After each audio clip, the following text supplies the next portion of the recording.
오늘 함께 나눌 말씀은 출애굽기 9장 1절에서 12절의 말씀입니다. 출애굽기 9장 1절에서 12절의 말씀입니다. 여호와께서 모세에게 이르시되 바로에게 들어가서 그에게 이르라. 히브리 사람이 하나님 여호와께서 말씀하시기를 내 백성을 보내라. 그들이 나를 섬길 것이니라. 내가 만일 보내기를 거절하고 억지로 잡아두면 여호와의 손이 들에 있는 내 가축 곧 말과 나귀와 낙타와 소와 양에게 더하리니 심한 돌림병이 있을 것이며 여호와가 이스라엘의 가축과 애굽의 가축을 구별하리니 이스라엘 자손에게 속한 것은 하나도 죽지 아니하리라 하셨다 하라 하시고, 여호와께서 기한을 정하여 이르시되 여호와가 내일 이 땅에서 이 일을 행하리라 하시더니 이튿날에 여호와께서 이 일을 행하시니 애굽의 모든 가축은 죽었으나 이스라엘 자손의 가축은 하나도 죽지 아니한지라. 바로가 사람을 보내어 본즉 이스라엘의 가축은 하나도 죽지 아니하였더라. 그러나 바로의 마음이 완강하여 백성을 보내지 아니하니라. 여호와께서 모세와 아론에게 이르시되 너희는 화덕에 재 2움큼을 가지고 모세가 바로의 목전에서 하늘을 향하여 날리라.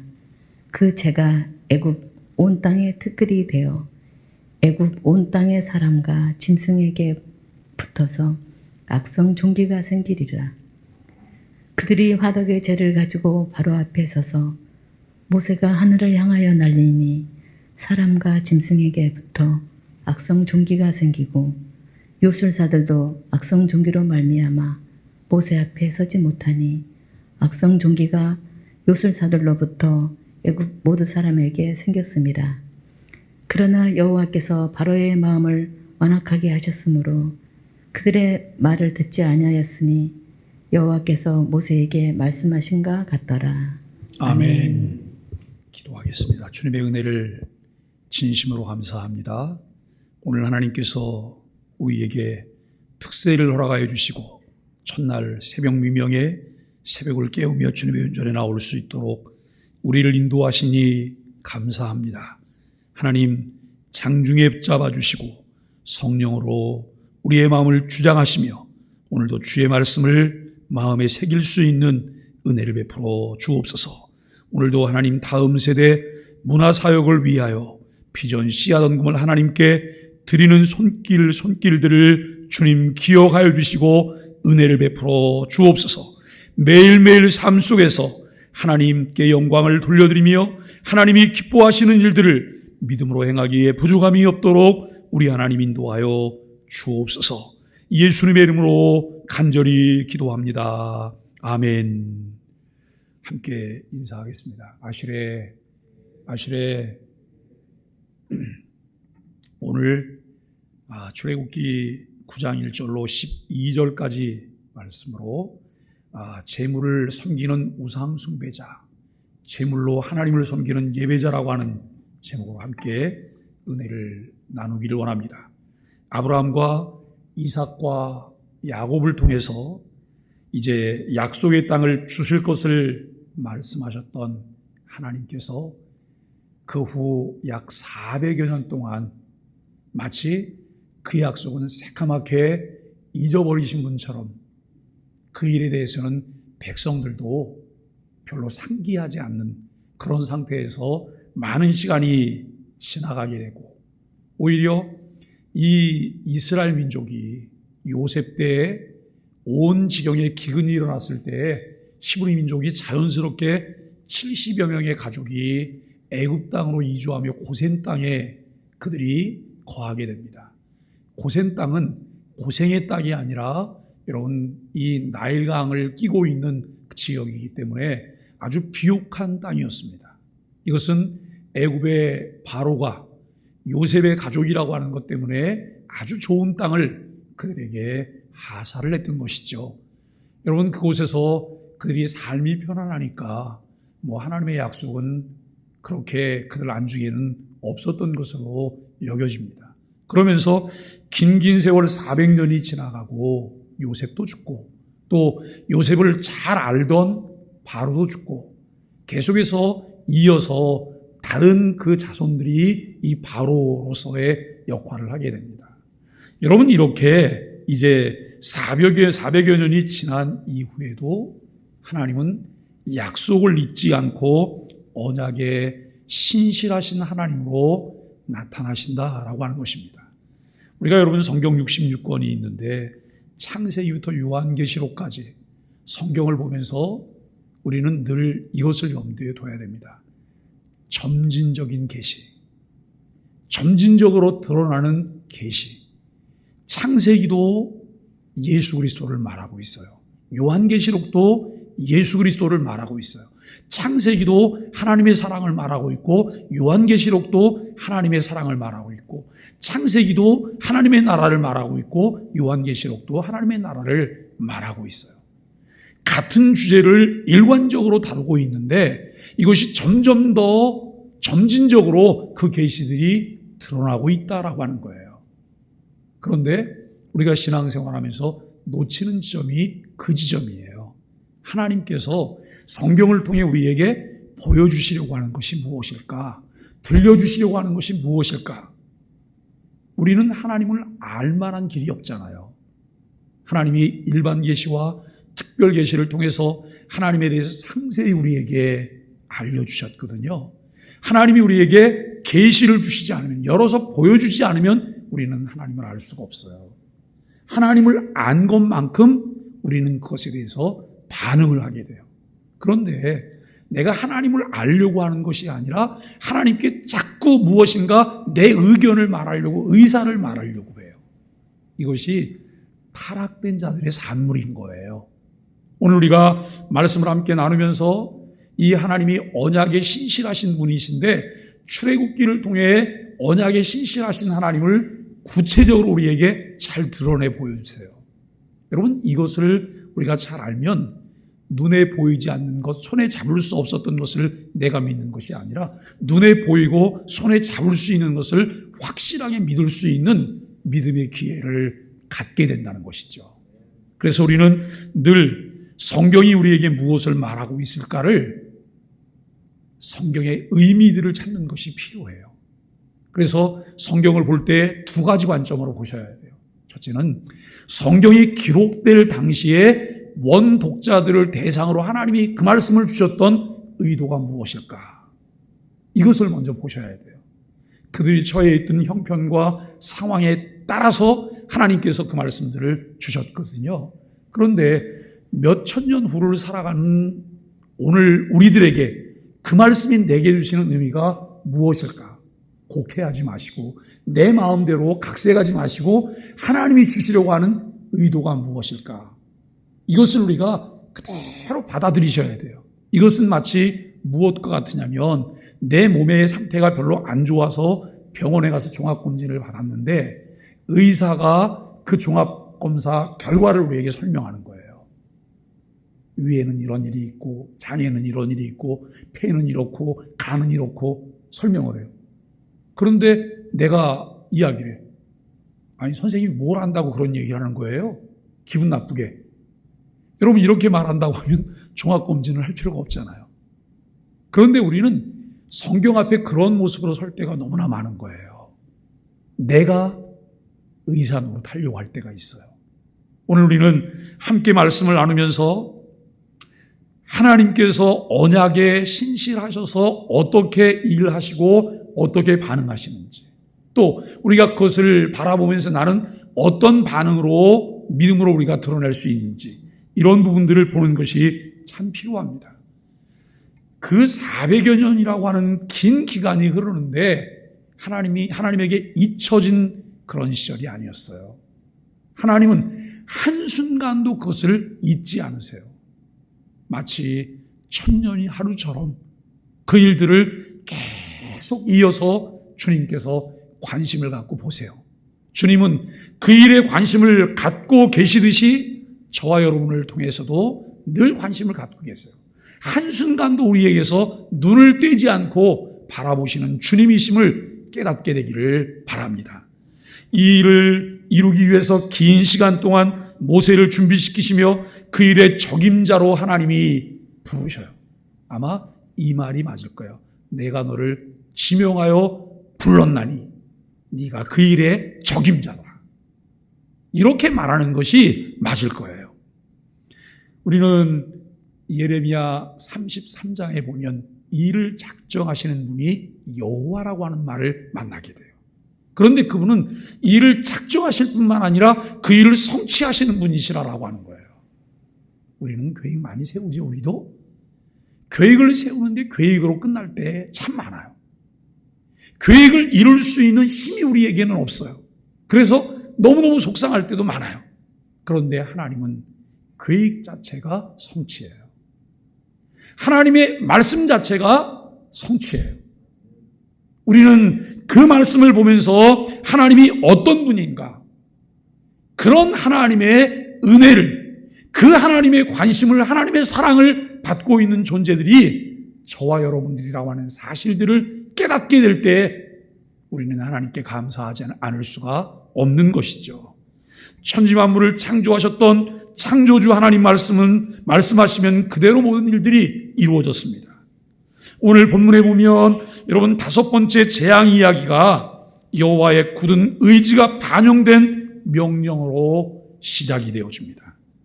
바로에게 들어가 그에게 이르라 내 백성을 보내라 그들이 나를 섬길 것이니라. 하나님께서는 내가 만일 보내기를 거절하고 억지로 잡아두면 이라고 하는 말씀을 통해서 조건적 상황까지 언급하세요. 애굽 땅에 모든 가축에게 심한 돌림병이 생기고 여러분 5번째 재앙이 그렇게 시행될 것에 대해서 선언하시는 내용을 보게 됩니다. 우리가 여러분 10가지 재앙이 나오거든요. 10가지 재앙이 3세트와 마지막 10번째 재앙으로 나눌 수 있어요. 첫 번째, 두 번째, 세 번째가 1세트, 그 다음에 4, 5, 6이 여러분 2세트, 7, 8, 9가 3세트예요. 차차 이제 계속 말씀하면서 그 부분들 설명을 드리게 될 건데요. 우리는 이 바로에게 5번째 재앙 시행을 선언하시는데요.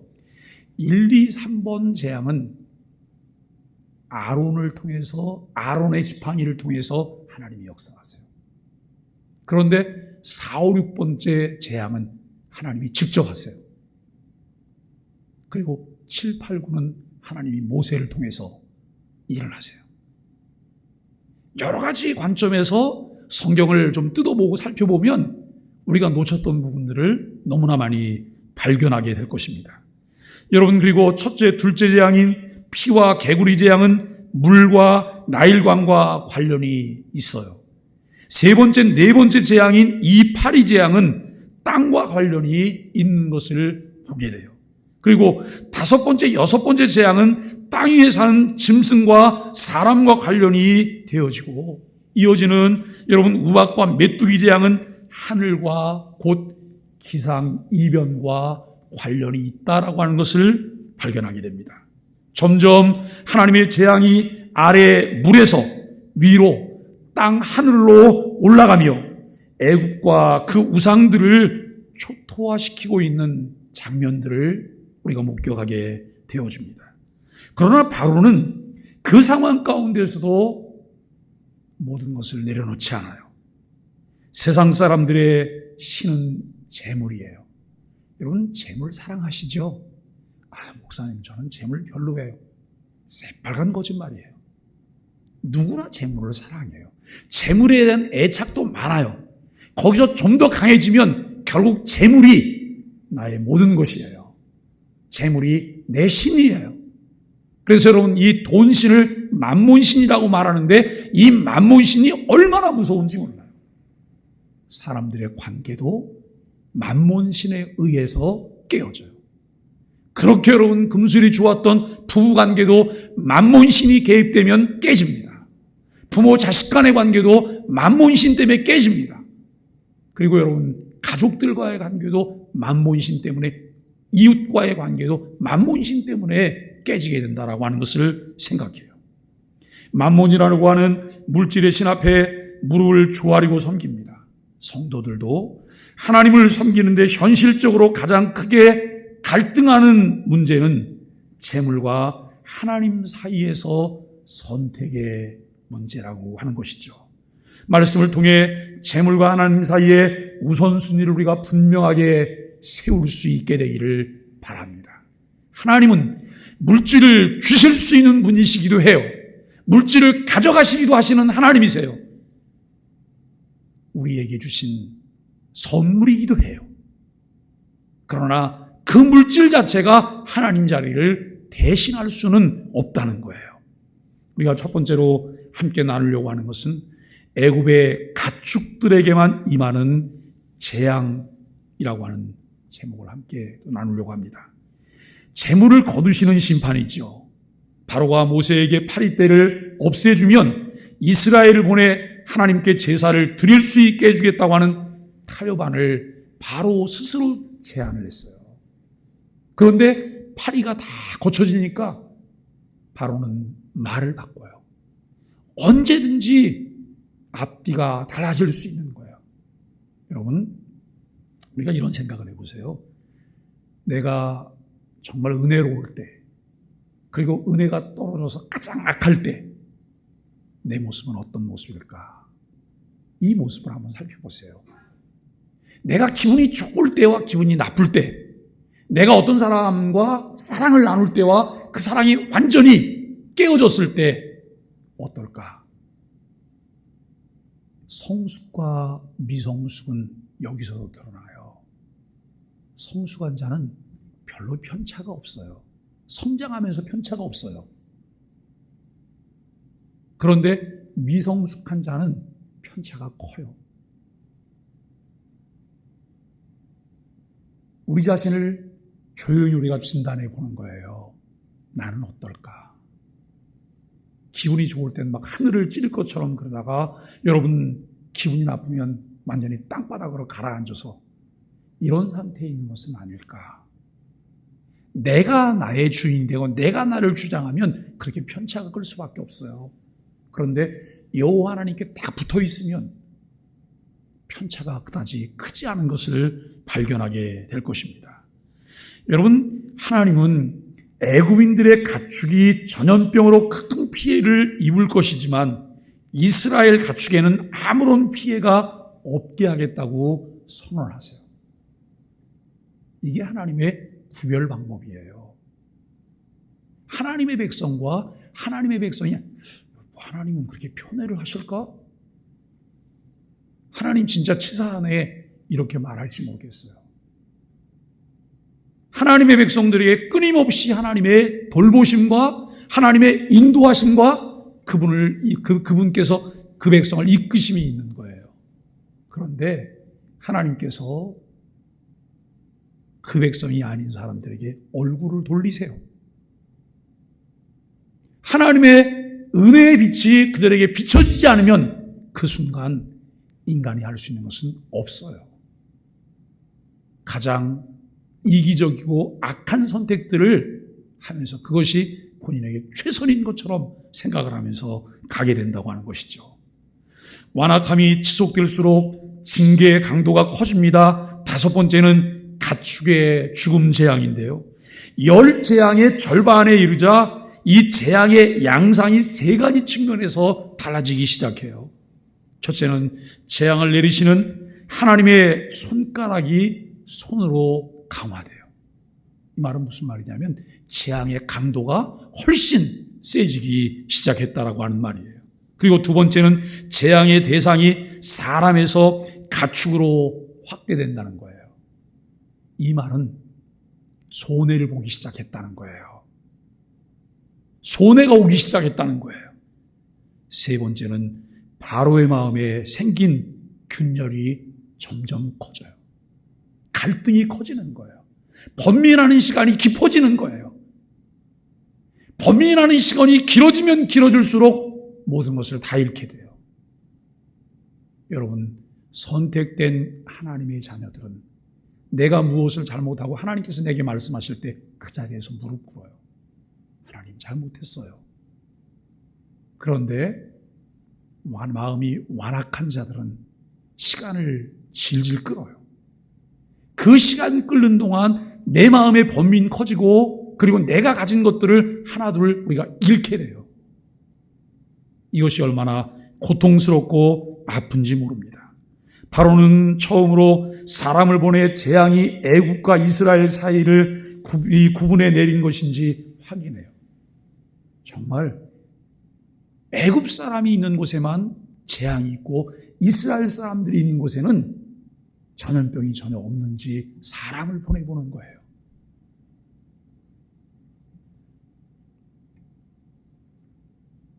하나님의 손이 애굽의 가축만 치셨음을 바로는 자기가 보냈던 사람을 통해서 보고를 받아요.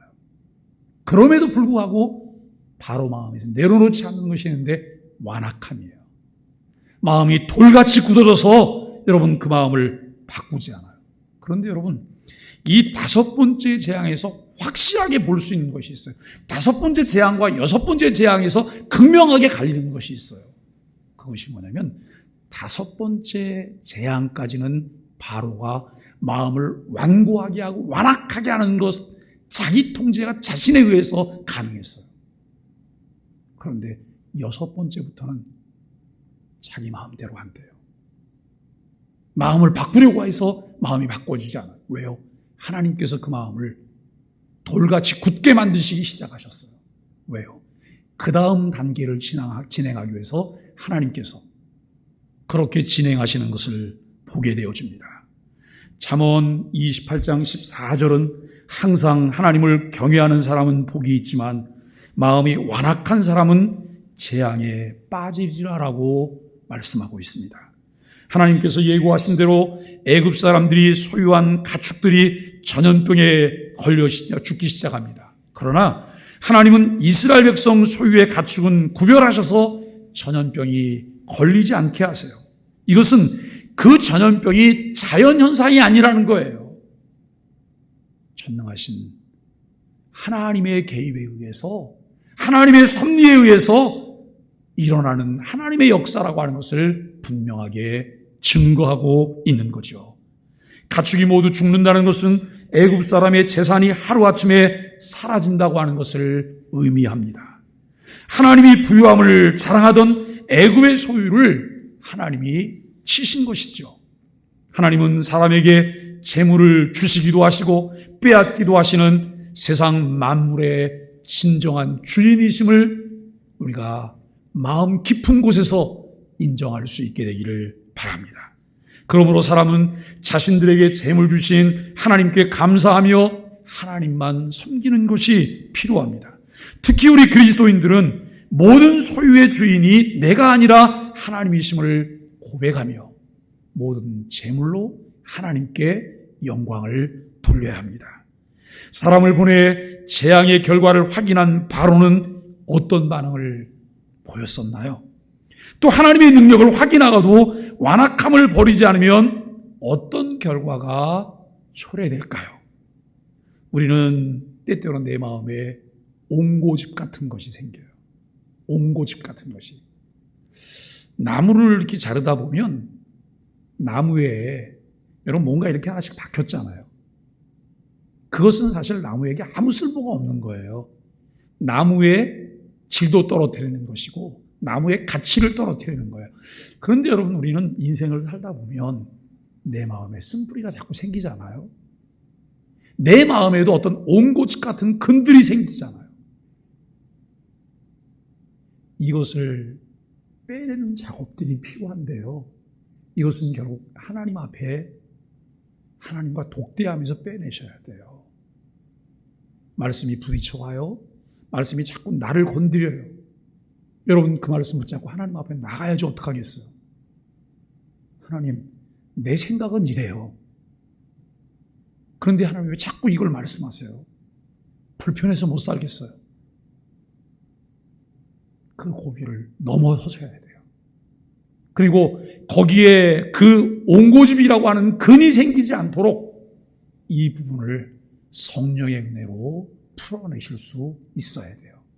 이렇게 할 때 내 여러분 신앙이 이제 단단해지고 신앙적인 유익을 얻으면서 성숙함이 이루어지는 것을 우리는 경험하게 될 것입니다.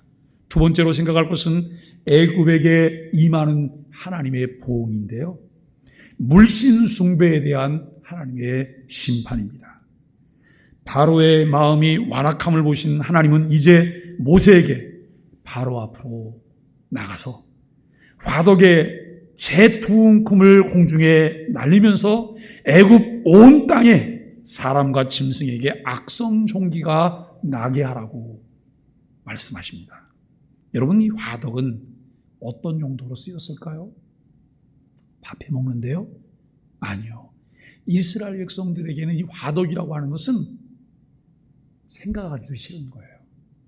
벽돌을 구워내느라고 매일매일 불을 떼면서 엄청난 여러분 노동을 했던, 혹사당했던 기억의 증거들이에요. 그 화덕이 여러분 이스라엘 백성들로 하여금 혹독한 노동에 시달리게 했던 그런 장소인데, 바로는 이제 그 화덕의 재로 발생한 악성 종기들로 애굽의 모든 짐승들과 사람들이 고통을 당하는 것을 지켜봐야 했습니다. 이는 이스라엘 백성이 애굽인들로부터 당한 고통에 대한 본격적인 보응이 시작되었음을 알리고 있는 것이죠.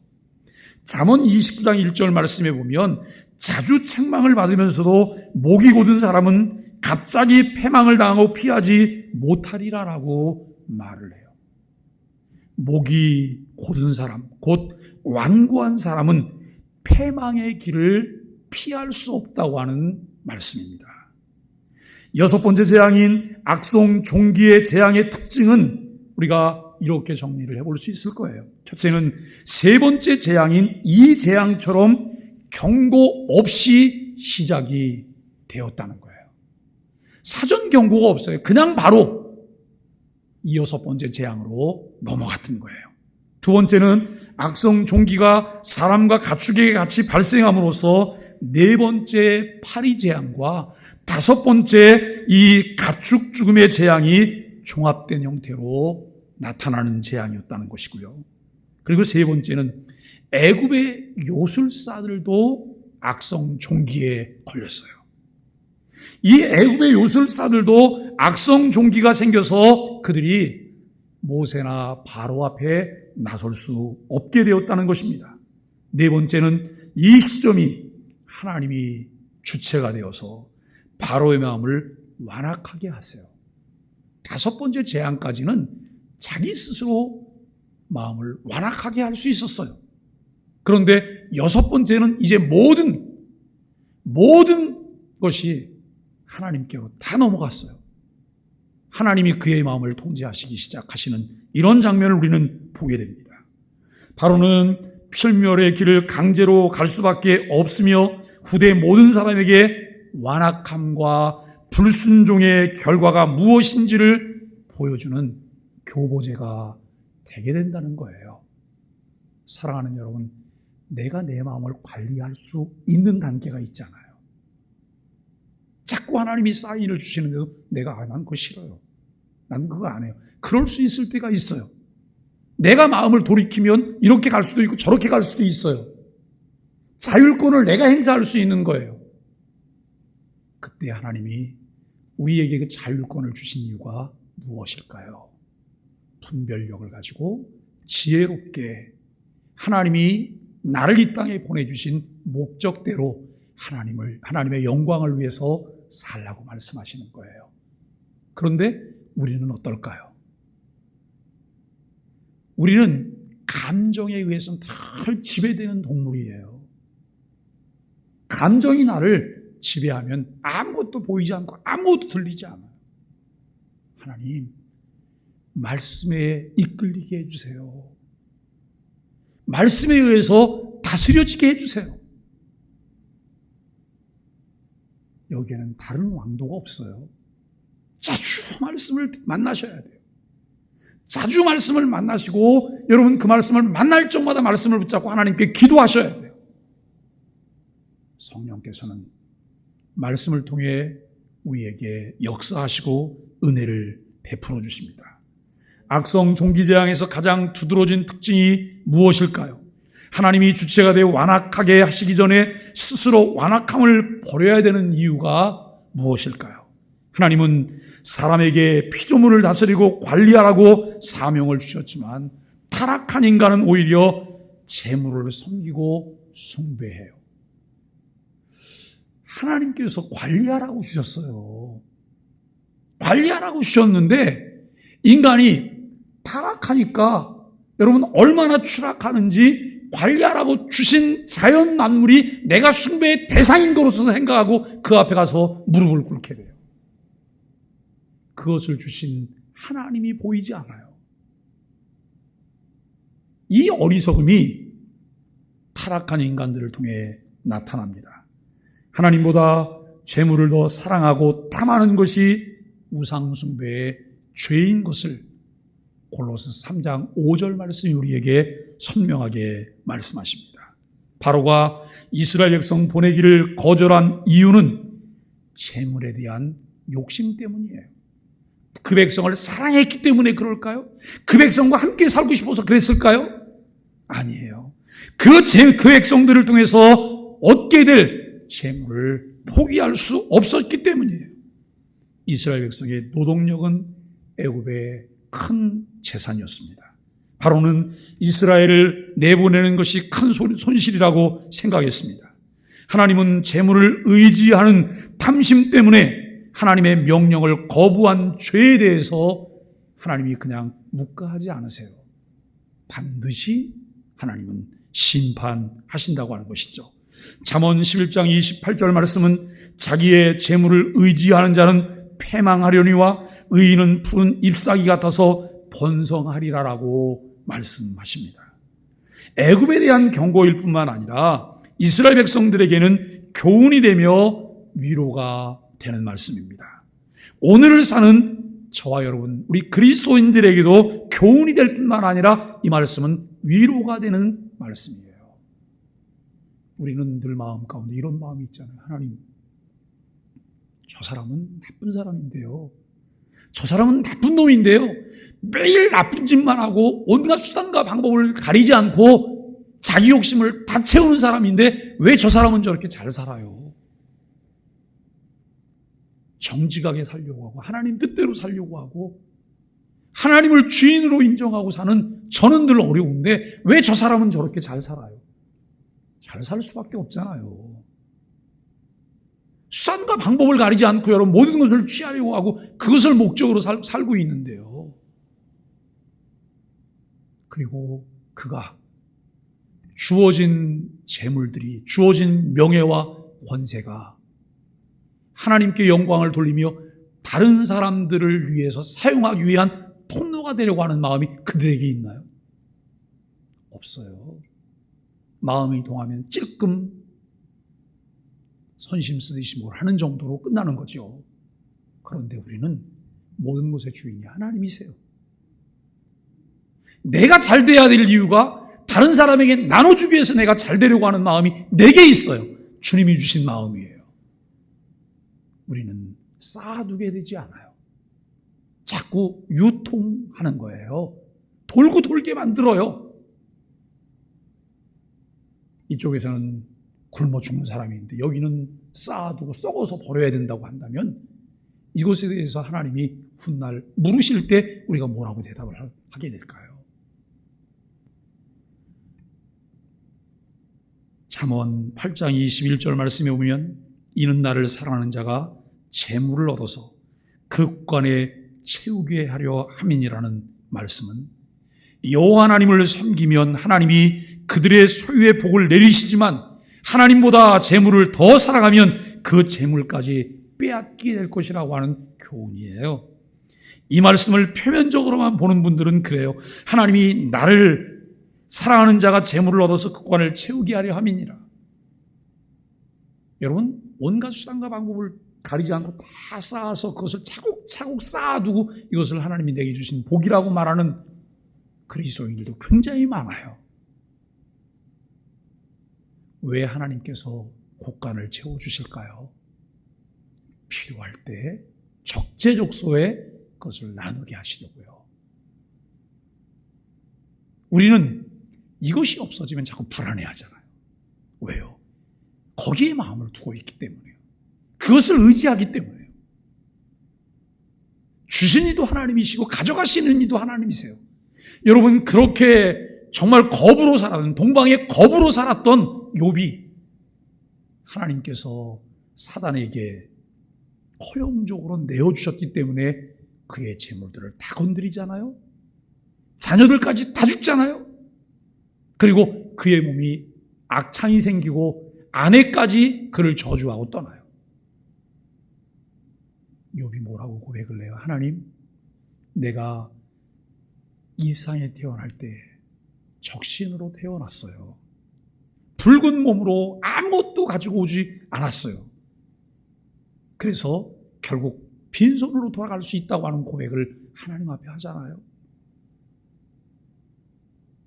여러분, 오늘 우리는 우리의 삶을 통해서 나는 재물을 섬기는 우상 숭배자일까?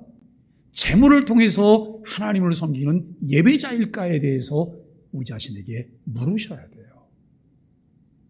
이것이 해결되지 않으면 우리가 하나님을 섬긴다고 하는 것은 어쩌면 새빨간 거짓말일 수도 있어요. 그 거풀을 다 벗기고 그 안에까지 들어가실 수 있는 은혜가 있기를 바랍니다. 사랑하는 소망의 가족 여러분, 하나님이 주신 재물로 하나님을 예배하라고 하나님께서 말씀하십니다. 모세가 바로에게 전한 이스라엘을 보내는 이유는 하나님께 제사 드리기 위함이에요. 예배하기 위해서 하나님께서 그 백성을 보내라고 말해요. 하나님께서 이스라엘 백성을 애굽에서 건져내신 이유가 무엇일까요? 예배하는 공동체가 되게 하기 위함이라고 하는 거예요. 하나님이 이스라엘 백성들의 가축들을 전염병에서 보호하신 이유는 그들의 재산을 보호할 뿐만 아니라 그들이 하나님께 제사를 드릴 수 있는 제물로 보존하시기 위함이에요. 그 당시에 하나님께 예배하는 것은 짐승을 잡아서 예배하잖아요. 그런데 악성 종기가 생기고 다 죽었고, 여러분, 그러면 온전한 것으로 하나님께 드릴 것이 없어요.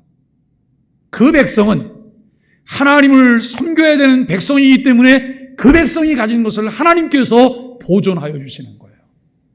이 원리를 깨닫게 되면 하나님 앞에 굉장히 배짱이 생겨요. 그야말로 하나님 앞에 배째를 할 수 있어요. 하나님 알아서 하세요. 이거 하나님 건데 하나님께서 알아서 관리해 주시고 하나님이 지켜주세요. 근데 여러분, 하나님이 하나님 것을 하나님이 관리하실 건데 우리는 내가 지키려고 해요. 하나님을 떠나서 편법을 사용하면서 내가 지키려고 하는 어리석음이 우리에게 있어요. 우리가 하나님의 깊고 오묘한 하나님의 신비를 깨닫지 못하면 인간적인 방법과 인간적인 생각을 자꾸 끄집어내게 돼요. 그리고 그 안에 우리 자신이 매몰되는 모습들을 우리는 보게 됩니다. 이스라엘 백성의 가축은 그들의 죄를 대신하는 속죄 제물감들입니다. 이스라엘 백성이 가축으로 대속제물을 삼아 하나님을 예배했듯이 그리스도인들이 하나님이 주신 제물을 하나님을 섬기는 데 사용할 수 있게 되기를 바랍니다. 제물을 땅에 쌓아두지 말고 하늘에 쌓아두라고 하는 예수님 말씀이 바로 이런 말씀이고요. 우리가 제물과 하나님을 겸하여 섬길 수 없다는 거예요. 동시에 섬길 수 없다는 거예요. 우리의 삶 가운데 우선순위가 무엇인지를 생각해야 됩니다. 탐심으로 제물을 섬기는 세상 사람들과는 달리 그리스도인들은 모든 소유를 하나님을 섬기는 제물로 삼아서 하나님께 영광을 돌리는 삶이어야 합니다. 사람들이 제물을 섬기는 이유는 육신의 생명을 유지하는 데 필요하기 때문이에요. 그런데 이 영혼의 영생을 갖는 데는 제물이 풍부함과는 그것이 관계가 없다는 거예요.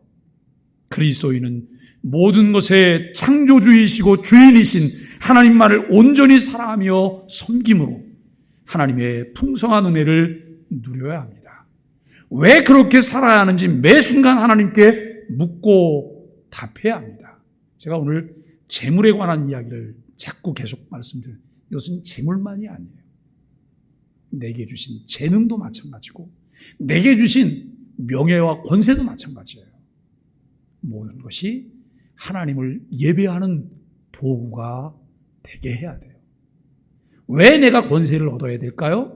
하나님의 선명한 뜻을 나타내기 위해서. 근데 지혜가 필요해요. 옛날에 이명박 대통령이 그랬어. 서울시를 하나님께 드리겠다고. 이거 우리 그리스도인들이 볼 때는 너무 아름다운 말이잖아요. 그건 마음속으로만 가지고 있어야 돼요. 왜요? 우리나라가 전 국민이 기독교인이 아니에요. 자유롭게 자기 종교의 선택을 할 수 있는 나라예요. 종교의 자유가 있는 나라예요. 그 대통령께서, 그분께서 그렇게 기도했던 의도가 무엇인지 우리는 너무나 잘 알아요. 세상 사람들은 이해하지 못해요. 결국 그것이 그 사람을 공격하는 빌미가 되어버리잖아요. 교회를 탄압하는 수단이 되잖아요. 우리나라가 이번에 아프가니스탄에서 약 390명 정도를 구출해서 우리나라로 데리고 왔잖아요. 너무 귀한 일을 했어요. 그런데 아직 1000여 명 정도가 한국 사람들을 도왔던 사람들이 1000여 명 정도가 있다는 거예요. 한국 사람을 도왔던 것이 다 노출돼서 이들은 이제 텔레반에 의해서 안전이 보장될 수 없는 사람들이에요. 그런데 약 900명 정도의 명단을 누가 제공을 했냐면 그곳에 있는 장용수라고 하는 선교사님이 제공을 했어요. 그분이 그곳에서 7년 동안 그와 같은 일들을 함께 하면서 여러분 사람들을 접촉했던 거예요. 그런데 여러분 그 기사를 경향신문과 이분이 전화 인터뷰를 하면서 기사가 만들어지고 기사가 제공이 됐어요. 그런데 그 밑에 댓글들이 어떻게 달리는지 아세요? 선교사라고 하는 명칭이 붙은 것 때문에 벌떼처럼 달라들어서 욕을 하는 거예요. 그래, 니네 기독교인 데리고 오려고 하는 거잖아. 이 말부터 시작해갖고 여러분 그게 아니잖아요. 선교사님들이 선교 현장에서 그들의 생명을 내놓고 여러분 민간 외교관 역할을 톡톡히 다 하시는 분들이세요.